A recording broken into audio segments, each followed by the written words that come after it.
Is there an attorney in the house? I'm honest. And give it up as he comes, makes the run down the aisle.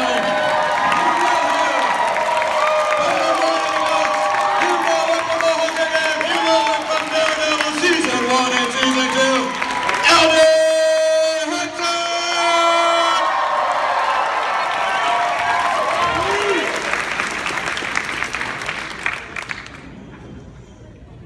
I feel like every con has to now begin with you guys running down an aisle because that was some epic entrance there, Eldon. Thank you. I apologize for being late, but I had to go to the bathroom.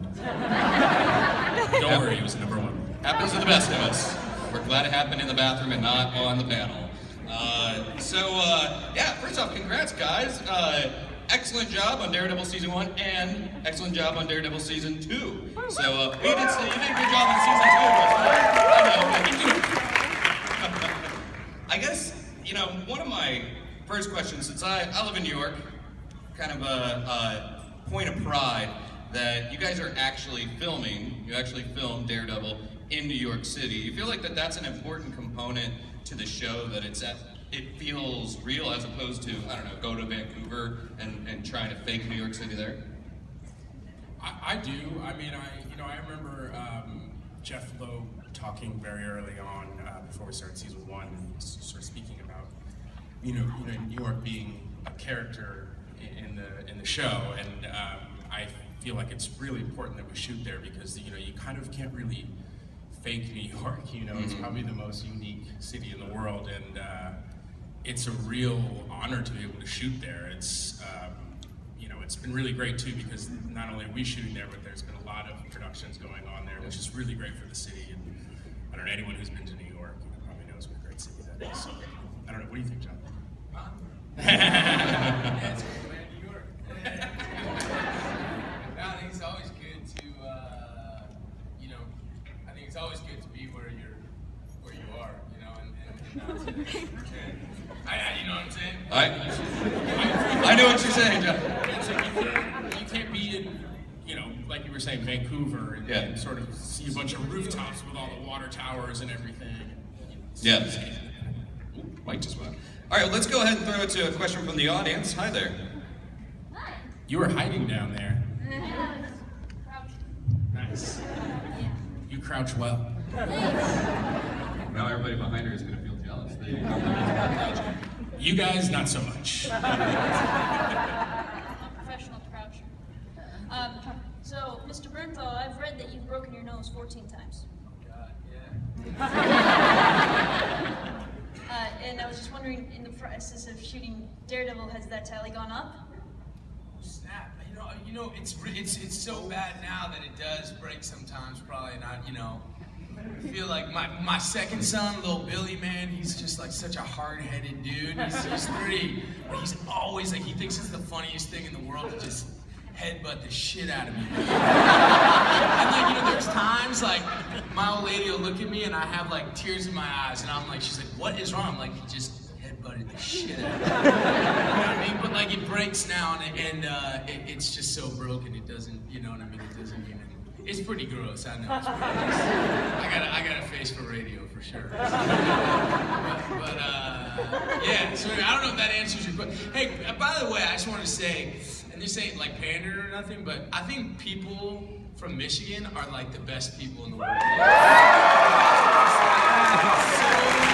nice and respectful and smart, and like I don't know, it's like we when we do these kinds of things, we meet a whole bunch of people and shake a whole bunch of hands, and like I'm just like blown away. I'm like, damn, these are some nice ass people. There's some parts. I love America. I love every place that we go. Don't get me wrong. I love America, but I will say that there's some places that maybe people aren't as nice as they are in Michigan. That's all I'm saying. Let's not get negative with it. Y'all are just some good people. I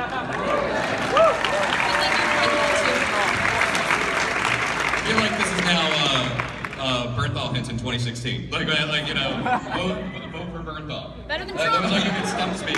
Huge. Pretty good alternative. Hi there. My question is for Jon Bernthal. What was it like working on The Walking Dead? Well, young man.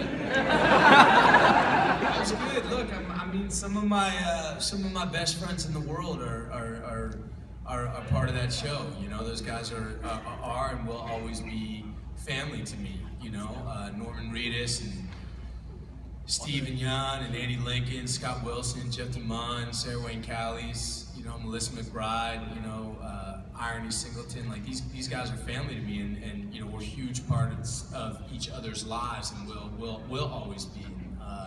Kids grew up together, and you know, I think one of the things about Walking Dead is when it started, it was very humble, man. Nobody, you know, they picked us up for 6 episodes. That basically means like your shit is not gonna work. Excuse my language. It means like it's not gonna work. Like that's not a huge, you know, vote of confidence, you know, when they pick you up for 6 episodes. And you know, we didn't have trailers. We were out there in the woods. It was you know, just very humble. Like nobody thought it was going to be a big success, and it was just a bunch of people who really cared about the material and really worked really hard and really believed in each other. And I'm enormously proud of my time there, and I'm enormously proud of the people who continue to make that show. And I love Walking Dead fans. Some of the best fans in the world. You know what I mean? And I'm grateful for them, and I'll always be grateful for that experience, but mostly grateful for the friendships that I made, because these guys mean a lot to me. So that's a long-ass answer to a short-ass question. He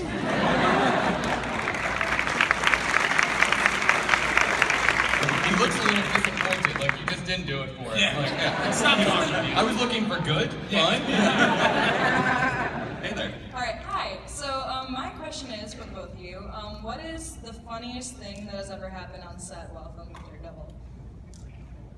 That's a good question. There's not a whole lot of comedy going on. Charlie takes himself very seriously. I'm not actually allowed to look at him. No, you know, the funniest thing I guess for me is that, you know, I play a lawyer, but I'm totally uneducated. And I never know how to pronounce the words that I'm saying. So I was asking Deborah, I'm like, hey, Deborah, how do you say this word? She's very smart. And there was one day, this wasn't even a big word, but there was a line that I think it said something, it was something like, you know, he's not the freshest fish or something like that. And I just could not get the line out, and it turned into one of those things where we just kept laughing and laughing, and then we would start laughing before we even got to the line. So that, for me, I think was probably the funniest stuff. Any levity from doing the season? No. Thank you. That Frank Castle stuff is definitely, nobody makes jokes around me. Hi. Hi. I was wondering, for Jon, how did you prepare for the role as the Punisher? I'm sorry, did you say Jon? Yeah. Oh, okay, no, it's good.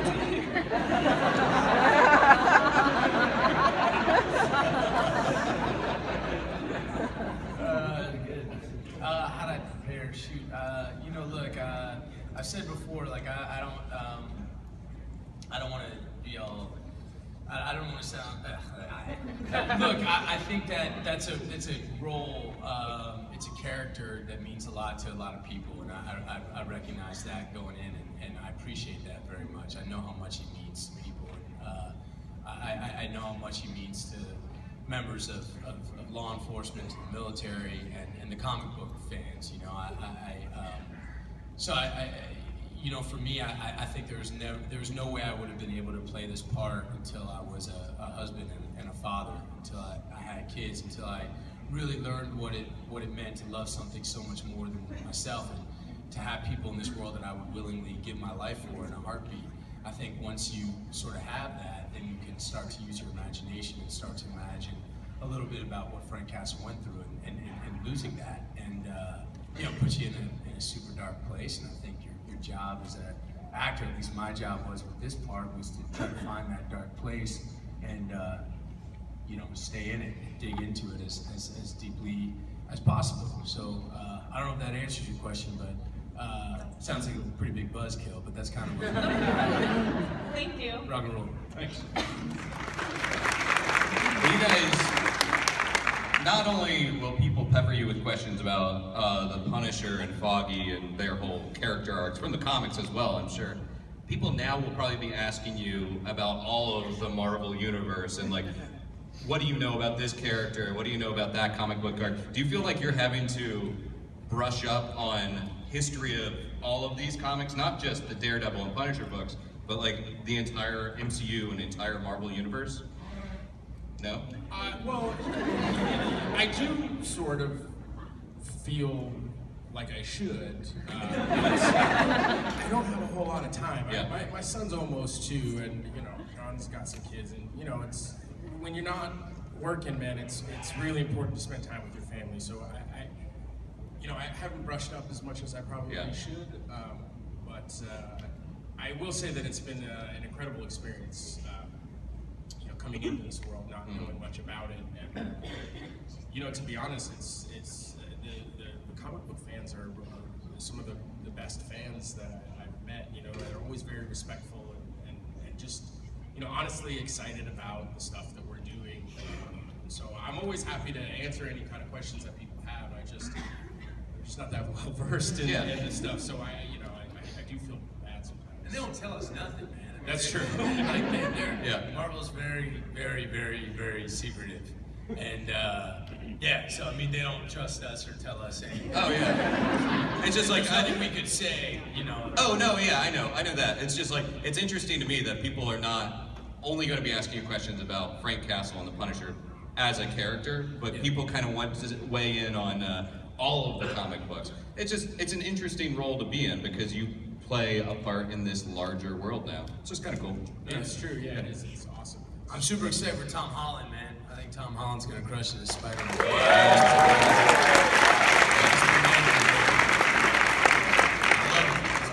I love him so much. Yeah. Hi.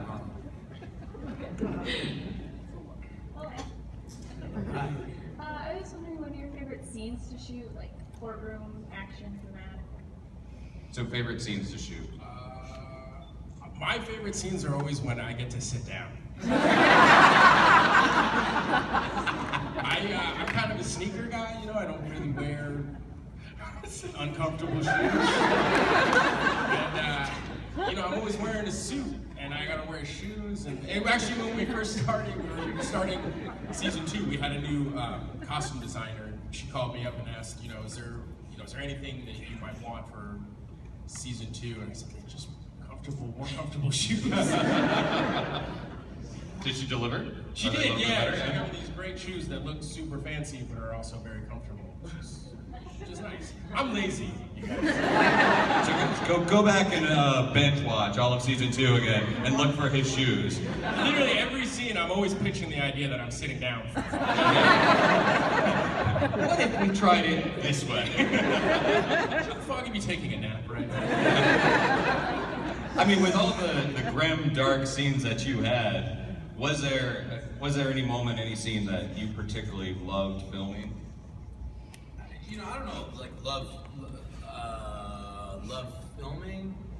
I'm such a dark ass dude when I'm working. Like I love the prison fight.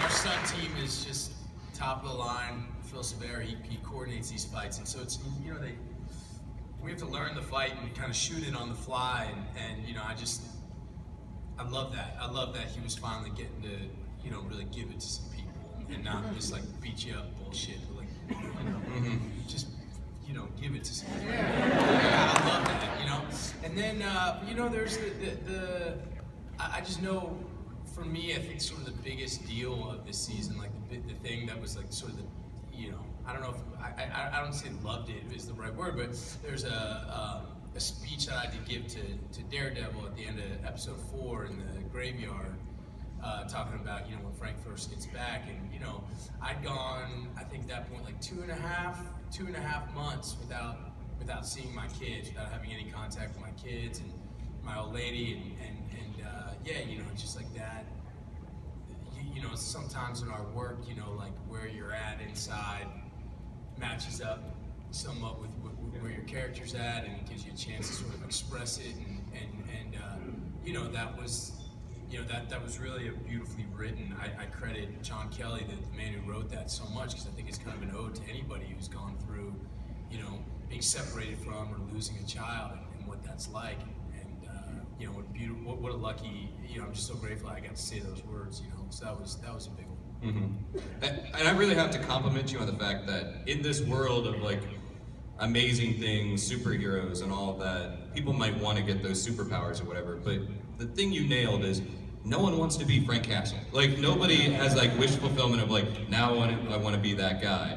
No, which that's is a compliment. Yeah. That's what his power is, I think. It's just I don't care what happens. I wouldn't mind being Foggy if I could sit down. That's cool. Yeah. Foggy's pretty cool. Yeah. Hi there. Hi. My question's for Mr. Bernthal. So, how was it like playing the Punisher? And do you agree with Punisher's philosophies of being the judge, jury, and executioner? Oh man. As if John wasn't already dark. Look, brother. I look at it. I don't know about I look at it as a real honor to play the part. I'm very grateful for the opportunity, and I respect Frank Castle, and I respect what he's going through. My heart goes out to him. So as far as it's not my place, I don't think, or any of our places it's not my place, surely, to judge him or to say, do I agree with him or not. I can surely empathize with him. I can surely imagine if I was going through what he was going through, I can understand his course of action, and I think that's my job, is to sort of understand it or believe in it, not necessarily judge it. You know what I'm saying? Mm-hmm. Does that make sense? Yeah. Yeah, you just saying that? Yeah. Right on, man. Thank you. Thank you so much. Right on.